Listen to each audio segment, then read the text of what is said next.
अलग बनना है तो अलग सोचना सीखो। विचारों की असीम शक्ति।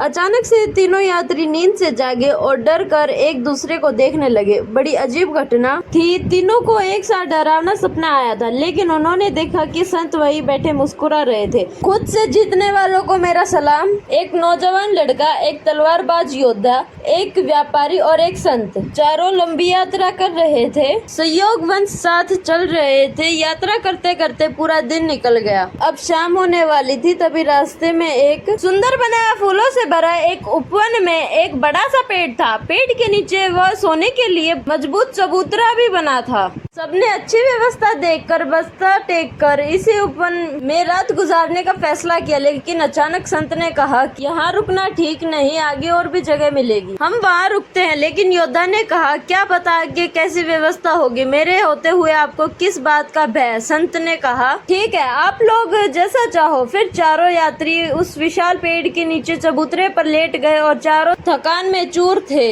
इसलिए जल्द ही सो गए। अभी कुछ ही समय हुआ था कि अचानक तीन व्यक्ति नींद से घबरा कर जाग गए। तीनों के साथ कुछ अजीब हुआ था। तलवारबाज योद्धा, जो अभी थोड़ी देर पहले शांति से सो रहा था, वह बेहद परेशान और डरा हुआ था। समझदार व्यापारी के चेहरे से पसीना टपक रहा था। जवान लड़का भी उदास बैठा हुआ था। तीनों ने देखा कि संत सो रहे हैं और नींद में मंद मंद मुस्कुरा रहे हैं। तीनों संत को देखकर बड़े हैरान हुए, लेकिन क्या करते। तीनों ने दोबारा सोने की कोशिश की। वह थके हुए थे, इसलिए जल्दी ही तीनों की नींद फिर से लग गई। लेकिन थोड़ी देर के बाद तीनों अचानक फिर से जाग गए। चेहरे पर वही पसीना, वही डर और घबराहट। और अचरज की बात ये थी कि संत अभी भी आनंद से सो रहे थे। तीनों ने कई बार सोने की कोशिश की, लेकिन वह हर बार डर से जाग जाते। जैसे तैसे रात गुजरी, सुबह हुई। संत ने जागे तो देखा कि तीनों साथी डर में बैठे हैं। संत ने पूछा, क्या हुआ, तुम सब इतने परेशान क्यों। योद्धा ने कहा कि हम पूरी रात सो नहीं सके,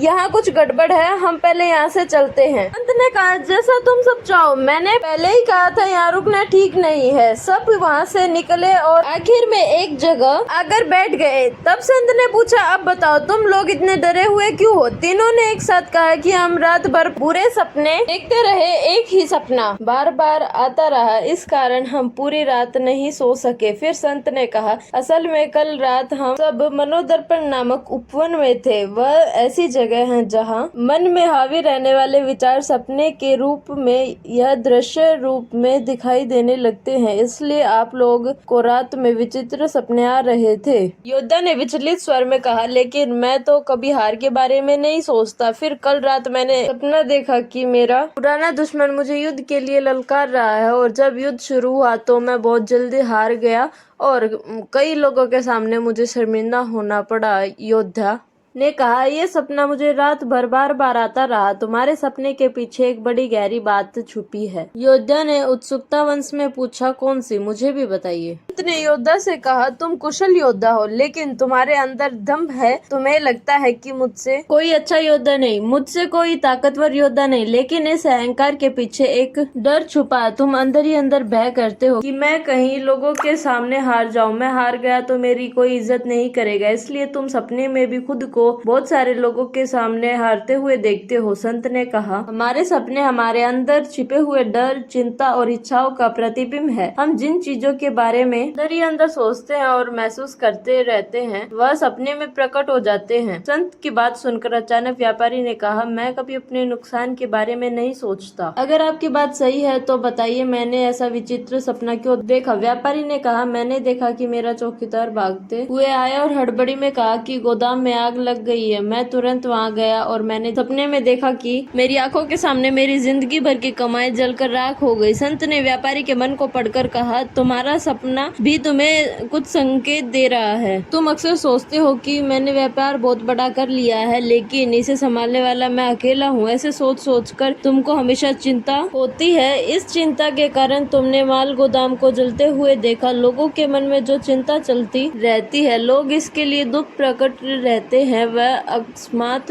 दुर्घटना के रूप में प्रकट होती है, इसलिए जिन्हें अनावश्यक चिंता करने की आदत है उन्हें सावधान हो जाना चाहिए। आखिर में लड़के ने बताया, मैंने एक बहुत बड़ा दृश्य देखा कि मैं अपने घनिष्ठ मित्र के साथ घूमने निकला, लेकिन अचानक हम बहस करने लगे। पता ही नहीं चला बहस कब झगड़े में बदल गई। दोस्त मुझे छोड़ गया और मैं अकेला रह गया। लड़के ने कहा, लेकिन मैं तो कभी लड़ाई झगड़े नहीं चाहता, फिर मेरे साथ सपने में ऐसा क्यों हुआ? संत ने लड़के को कहा, असल में तुम अकेला महसूस करते हो। तुम अक्सर खुद से कहते हो मेरा कोई दोस्त नहीं है, इसलिए तुमने ऐसा सपना देखा जिसमें तुम्हारी घनिष्ठ मित्र लड़ाई हो गई। संत ने कहा, सबसे बड़ी कमजोरी मन में पैदा होती है। जो लोग खुद के प्रति हीन भावना रखते हैं वह हमेशा दुख रहने का कारण ढूंढ लेते हैं। सब लोग संत की बात सुनकर शांत हो गए। फिर लड़के ने उत्सुकतावश पूछा, लेकिन आप भी तो वहीं थे, तो फिर आप नींद में क्यों हंस रहे थे? आपको किस प्रकार का सपना आया? संत ने कहा, जब मैं सोया तो सब लोगों के लिए प्रार्थना करके सोया था। सब जहाँ भी हैं खुश रहे, सबका मन आनंद और शांति से भरे।